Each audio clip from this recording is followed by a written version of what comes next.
प्रणाम सब गोटेके।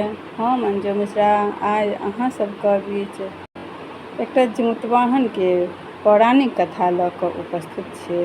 कोशिश करै छी अहाँ सबके नीक लागत तऽ अपन आशीर्वाद देब, वीडियोके लाइक कऽ देबै, कमेंट कऽ कऽ बतायब जे केहन लागल। और जे सब हमरा चैनल पर नया छी तिनका सबसँ नम्र निवेदन अछि अहिना सुंदर सुंदर गीत और पाबनि तिहार से संबंधित जानकारी के लेल हमर चैनल के सब्सक्राइब जरूर कऽ लेब। तऽ चलू सब गोटा सुने जाओ। गंधर्व देश के राजकुमार के नाम जिमुतवाहन छलनि। ओ बहुत उदार और परोपकारी छलथि।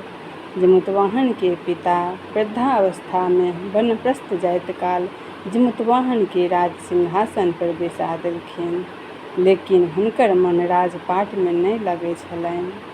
ओ राज्य के भार अपन भाई सब के ऊपर छोड़ के वन में पिता के सेवा करे के लेल चलि गेलथि। वने में जिमुतवाहन के मलयवती नामक कन्या से भेंट भेलनि और दुनू में प्रेम भऽ गेलनि। एक दिन जखन वन में भ्रमण करैत करैत बहुत दूर चलि गेलथि तऽ तखन एक वृद्ध महिला के कानैत देखलखिन। ओ वृद्ध महिला जोर जोर से विलाप करैत छलखिन। जिमुतवाहन के दया आबि गेलनि और लग में जाकर पूछै छथिन, हे माता, अहाँ किया कानै छी? अहाँके की भेल?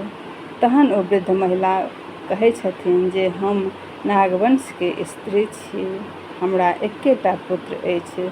से पक्षीराज गरुड़ के कोप से मुक्ति देबऽ के लेल नाग ई व्यवस्था केलखिन जे ओ सब दिन एकटा भक्षण के लेल युवा नाग के देथिन। से आइ हमर पुत्र शंखचूड़ के बलि देवे के दिन अछि, तें हम कनि रहल छी। हमर पुत्र के जीवन आइ संकट में अछि।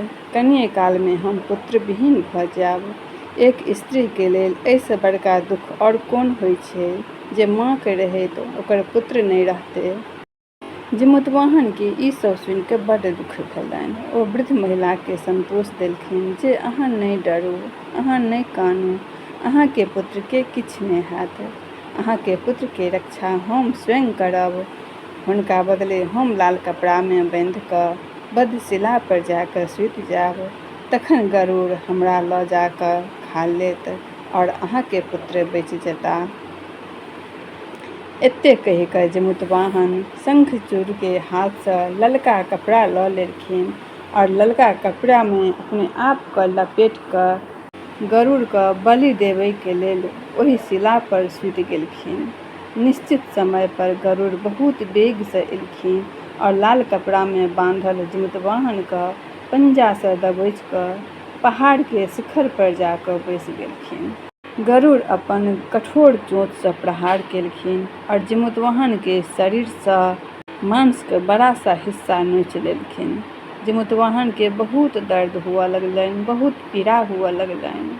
हुनका आँखि से नोर झरऽ लगलनि और वो दर्द से कराहऽ लगलथि। गरुड़ अपन पंजा में जकड़ल प्राणी के आँखि से नोर और मुँह से कराह के आवाज सुनि के गरुड़ के बहुत आश्चर्य भेलनि, कियाकि एना पहिने कहियो नहीं भेल रहै। तखन गरुड़ जिमुतवाहन सँ परिचय मांगलखिन जे अहाँ के छी। तखन जिमुतवाहन सबटा किस्सा कहि सुनेलखिन जे कोना एक स्त्री के पुत्र के रक्षा के लेल अपन प्राण देलखिन और कहलखिन जे अहाँ हमरा खा कऽ अपन भूख शांत करू।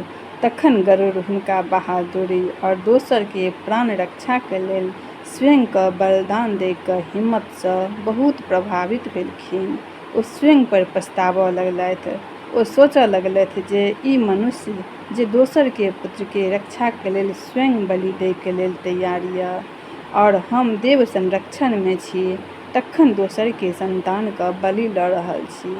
ई सोचि जिमुतवाहन के छोड़ि देलखिन और गरुड़ कहलखिन जे हे उत्तम पुरुष, हम अहाँ के भावना और त्याग से बहुत प्रसन्न छी।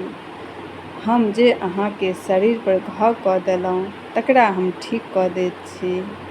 अहाँ अपन प्रसन्नता से कोनो वरदान मांगू, अहाँ जे वरदान मांगब से हम देब। तखन जिमुतवाहन कहलखिन जे हे पक्षीराज, अहाँ तऽ सर्वसमर्थ छी। यदि अहाँ पर यदि अहाँ हमरा पर प्रसन्न छी और अहाँ वरदान देबऽ चाहै छी तऽ अहाँ साँपके अपन आहार बनेनाइ छोड़ि दियौ। अहाँ एखन तक जते साँपके प्राण लेलहुँ तकरा सबके अहाँ जीवन दान दऽ दियौ। तखन गरुड़ देव सबके जीवन दान दऽ देलखिन और नागके बलि नहि लेबऽके वरदान देलखिन। एहि तरह जिमुतवाहनके साहससँ नाग जातिके रक्षा भेल। गरुड़ कहलखिन जे अहाँके इच्छा हेतै सएह हेतै।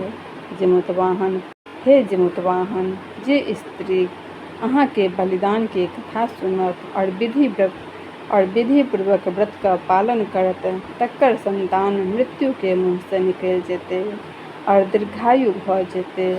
तहियासँ पुत्रके रक्षाके लेल जिमुतवाहनके पूजाके प्रथा शुरू भेल। आश्विन मासके कृष्ण पक्षके अष्टमी तिथिके जितिया पर्व जिमुतवाहन पूजा जितिया व्रत मनायल जायत। ई कथा कैलाश पर्वत पर भगवान शंकर माता पार्वतीके सुनेलखिन। जीवित पुत्रिका व्रत के दिन भगवान श्री गणेश, माता पार्वती और शंकर जी के पूजा केला के बाद और कोनो कथा सुनी तऽ ई छल जिमुतवाहन के पौराणिक कथा जे अहाँ सबके हम सुनेलहुँ। फेर मिलै छी अगिला नया कथा लऽ कऽ। जे सब हमरा चैनल पर नया छी तऽ सब्सक्राइब कऽ लेब, जाहिसँ जे कोनो हम कथा या गीत अपलोड करब तऽ सबसँ पहिने अहाँ तक पहुँच जायत। तऽ चलू, जय मिथिला, जय मैथिली।